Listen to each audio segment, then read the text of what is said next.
Hi guys and welcome back to the Chapelhow Dominance. Anthony here. Please remember to like and subscribe and also click that notification bell if you're enjoying what you've seen and if you want to see more. Coming up in today's episode we have a look at Leigh Centurions vs Widnes Vikings, where I bring you some of the highlights and also reports on the game. The NRL is as healthy as ever when it comes to finances, and Hull star as well as Catalan's coach call for an amnesty on suspensions. So we'll begin today with the subject of suspensions, yellow cards and red cards, as a few clubs and players are starting to get a bit unsettled by the amounts that have occurred over the first few weeks of Super League. And one such club was Catalan's Dragons, who lost in the first televised game of the year and the first game of the 2022 season. Dylan Napper and Gil Dudson won after an incident happened in the first minute, and then Dylan Napper going too high. And that's caught the ire of their coach, Steve McNamara, who says that the referees have issued a flurry of red and yellow cards in the Super League, and he's asking for some leeway to allow coaches to adapt new rules, stating it's a big topic in the game at the moment and a real problem, he said to the League Express newspaper. The Catalans coach is urging the game's chief to consider a temporary suspension of the frivolous appeals rule, which can add as much extra match bans to players for appeals against punishments if unsuccessful. McNamara, last year's Coach of the Year, and Leigh led Catalan's Dragons to their second ever piece of silverware, said, "We all understand and agree for the reasons for the clampdown, but as coaches we need some understanding too. I'm astounded that the appeals last week for Leeds and Warrington over James Bentley and Oliver Holmes were deemed as frivolous, when we are all trying to learn what this new stage is. When we have a clear evidence that what we have said in the match review panel's report is not right, we must have the right to be able to defend somebody without the feel of getting extra punishment. I understand that this was brought in to stop coaches and clubs wasting the disciplinary's time, but whilst we are in this embryo stage of the clampdown, we need to understand more clearly and be able to defend our players. For example, Gil Dudson lashed out on St Helens in a reaction to an eye gouge, allegedly, and we need to go in and explain. But you can't have the fear of doing so with the threat of an extra game punishment when we are trying to understand the situation clearly." Again, there was a raft of red and yellow cards during this weekend for the Challenge Cup and Super League fixtures, so we'll be hearing from the disciplinary action in the coming days, and the clubs will have to wait for their preparations for the next game and put them on hold until they get that news from the disciplinary and the referees' reports. But some players are coming out with support for their fellow players, as they feel that they're not getting their voice heard. In one case, Hull star Josh Griffin believes the players' voices are not being heard enough when the rules of the game are being changed, and he's called for the players to make a stand together.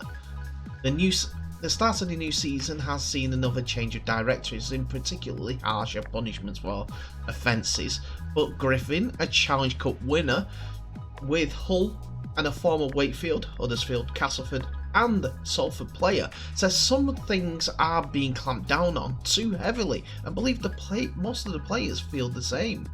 "The headshots, I understand, it's player welfare and they're looking after our best interest," he said. "But the ones that get me are when a player's foot slips, or he's ducking, or is falling over. If you are able to tackle him and he falls over and he hits your shoulder, and you're getting ahead getting his head, and you're getting a card for that. There's a balance there that needs to be sorted out. If they speak to players and get their opinion on things, I think most players would agree that if a player slips and you fall into his shoulder, you shouldn't get a yellow card. It's a fast game. We understand the risks when we play rugby league. We understand that you could possibly get a head knock. As long as it's not intentional and you're not going in to knock someone's head off, with some things there is room for a discussion. Griffin also believes more acceptable solutions for everyone would be found if there was more consultation with players before new rules are brought in.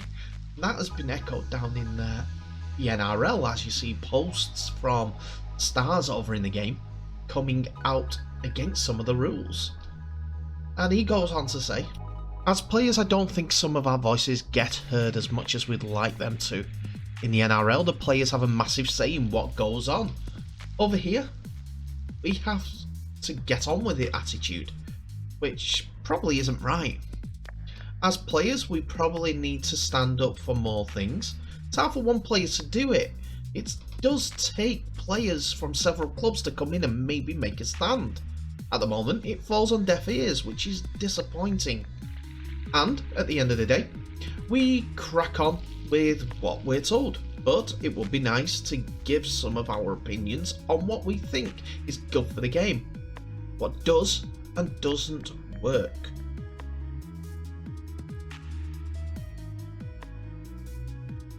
Now let's look into the game that finishes off the Challenge Cup weekend with Leigh Centurions facing Widnes Vikings at the Leigh Sports Village. Let's have a look at the head-to-heads over the last 5 games first of all.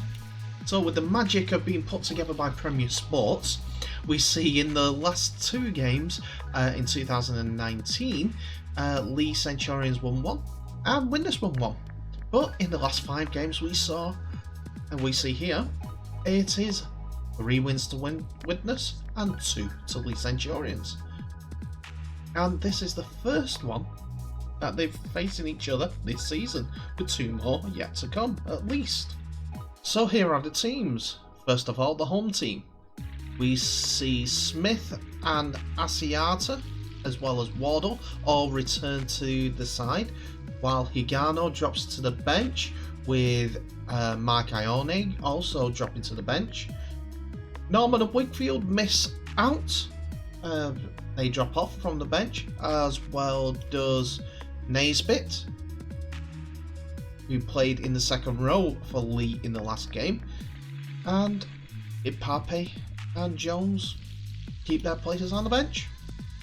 But for Widnes, it is as you were, except for one change, as Ollie Banks comes into the side instead of Ince on the right wing after their victory at Dewsbury of 36 points to 10 last time out on Premier Sports.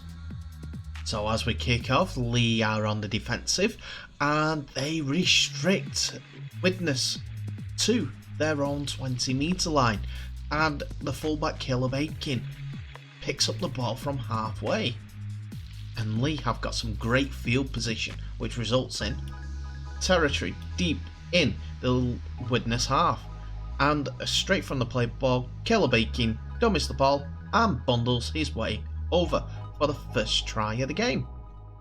Ben Reynolds adds the extras, and it's already 6-0 to Leigh Centurions with 4 minutes gone. Leigh's defence is on point early in this half, as they are forcing Widnes into some desperate attempts to get forward, and they restrict Widnes once more to staying in their 20-metre line. And when Leigh gets the ball back again about the halfway line, they force Widnes into a dropout from their own goal line. After a brilliant sweeping move, Mellor dribbles a kick into the own goal area, which they Widnes deal with. After the dropout, Leigh are in again, and it's Caleb Aiken in for his second try of the night, as he as Leigh set up a passing move sweeping from right to left, and a dummy from Ben Reynolds creates an overlap, which Aikins is on hand to fully exploit to get his second of the game. Unfortunately, Reynolds couldn't extend the lead, but Leigh are in control, 10 points to 0. And they make it 16 points to 0 with a converted try for Leigh going from left to right this time, as Leigh used their hands quite well, with Mellor and Aitken both getting in the line for Ed Chamberlain to just power over the line. No one was going to stop him from there when one-on-one. Ben Reynolds is the one that adds the extras to the conversion to the try, and Leigh are firmly in control, and we haven't really been able to see anything from Widnes at any point. But we mustn't count Widnes out whatsoever, as they come back with a fantastic try. Deep in the lead 20, the acting halfback Fozzard creates a space for Lions to get the ball, and he kicks with his left foot over to Holroyd, who puts the ball down in the corner, which the referee gives as a spectacular try. And from the other angle, here's that kick and catch again. Lions to Holroyd, and he does ground it fantastically. Widnes must be very pleased to get on the scoreboard after being under the pump for quite some time. On the 38th minute though, Leigh are down to 10 men as Mark Ione is pinged for slowing down the play of the ball, and the referee has no choice but to send the Leigh forward to the sin bin for 10 minutes. That means 2 minutes of this half and 8 in the second for Widnes to exploit and get back in the game. But that's where the half ends, with Widnes behind 3 tries to 1 and 16 points to 4 on the scoreboard. So we're going to the second half, and it only takes 4 minutes before Leigh gets on the scoreboard yet again, as a grubber from Mellor ricochets back into the hands of Mellor, and he sends a pass out wide to Keenan Brand to score in the corner as he slides in using the wet weather to his advantage. Then a truly fantastic try with Widnes on the attack. Matty Smith is directing operations, and he puts up a huge bomb to test the Leigh's fullback. The chase is quite good, and Caleb Aking jumps up and he comes up with the ball, and it's open field right in front of him, and he sprints all the way to the other end of the pitch for an 80-metre try. Ben Reynolds couldn't convert this try, but he could the first try of the second half, so it is 26 points to 4. It comes that the next point scored was a penalty by Ben Reynolds, as he kicks over a 2 after some interference, I think it was. Interference in front of the sticks, and Leigh elected to go for the 2, and it was 28 points to 4.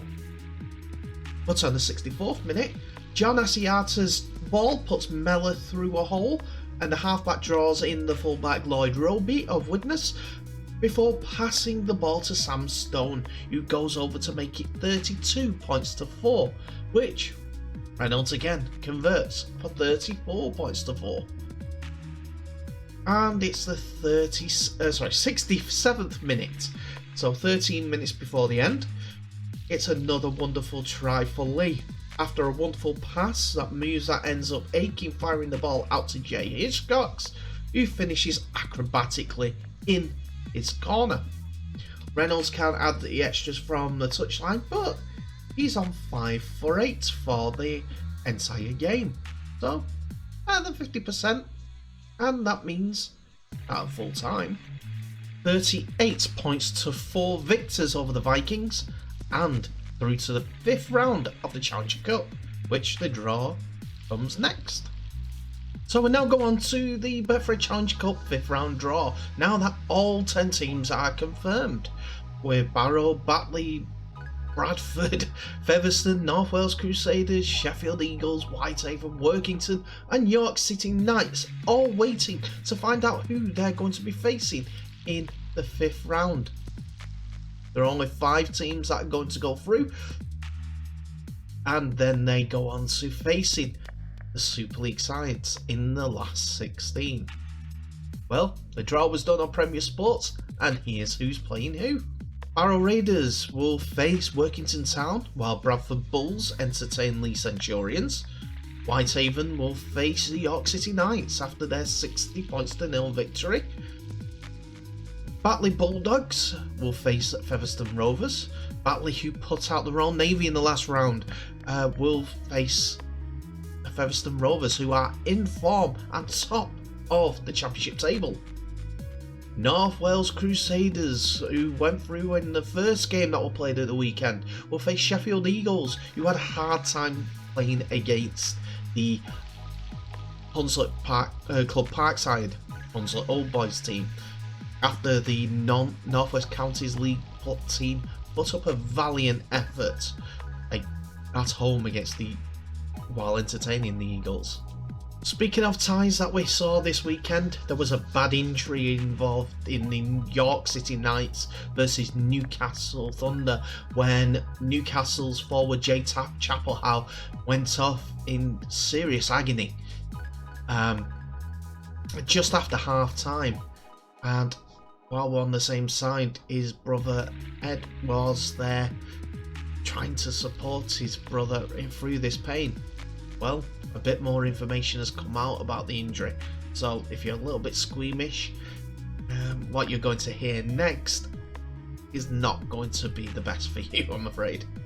Speaking on his social media, James Chapelhow said, "Thank you for everyone with the kind messages. My foot is now facing the right way, which is a good start. She'll find out more about the damage in the next few days with a scan. Newcastle Thunder Rugby and York Knights RLFC medical stadium staff were amazing with me and my family. Thank you." So it's good to hear that he's in reasonably high spirits, considering the injury. So he's dislocated his leg completely, his foot, from what I can tell. I've had ankle problems myself with an operation, metal plate going in and things like that, but that's another level. We've seen pictures of footballers doing it, but he was involved in a three-man tackle, and them are the blows, unfortunately, that our rugby players take. It's a tough sport, and we wish Jay Chapelhow all the best, and to get well soon.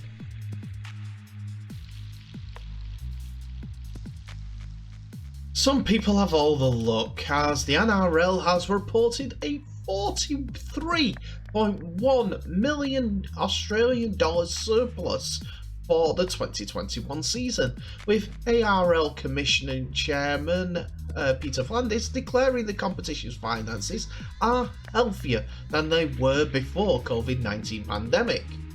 With revenue of $575.1 million last year, a $155.4 million, 37% increase on 2020, the NRL has begun reimbursing players as agreed for taking pay cuts. The Rugby League Players Association said the players were contractually entitled to a percentage of the profit for their sacrifice under collective bargaining agreement revisions. Half of them broke COVID restrictions, but hey ho. An NRL statement said $5.5 million will be paid to players, ensuring the majority of their 2021 pay reduction are returned, even though no payments is required until after the 2022 season, said a statement. There is a further provision of $5.5 million for players in 2022 as well. These amounts were not guaranteed and linked to an outperformance bonus calculated at the end of 2022. But the players sacrificed a great deal financially and personally to ensure we completed the season, and we wanted to reward their efforts, Vlandis said. Cash grants of $9 million to the 16 NRL clubs increased by 5% to $239.6 million Australian dollars. Prior to COVID-19, the clubs received $203.2 million in the 2019 financial year. With that, the NRL finished the 2021 season with $171 million in cash reserves, up from the $126 million at the end of the 2020 financial year. Vlandis said that despite almost $30 million in COVID costs, including relocating teams to Queensland Hub to finish the last season, the game was in a great position, thanks to a significant revenue increase and the ongoing efficiencies at the NRL head office. Most importantly, the Commission has made it a priority to ensure club members and players receive increased distributions, he said. Many clubs were facing significant financial challenges due to the pandemic. Vlandis also said that the NRL will be looking into the long-term growth of the game as well when it comes to rugby league and the investments it makes. In 2019, our costs as a percentage of revenue were 37.5%, he said. In 2021, after making the NRL more efficient, the costs as a percentage of revenue drops to 27.6%. NRL CRO and CEO Andrew Abdo thanked media partners, sponsors and fans for their support and described 2021 as an incredibly strong year for growth of our game. Plus, he also pointed towards the future revenues that the NRL is able to recoup as part of the new TV deal. Revenue returned to over $550 million, and we have secured long-term broadcast agreements which will see broadcast investment increase to over $400 million a year from 2023, Abdo said.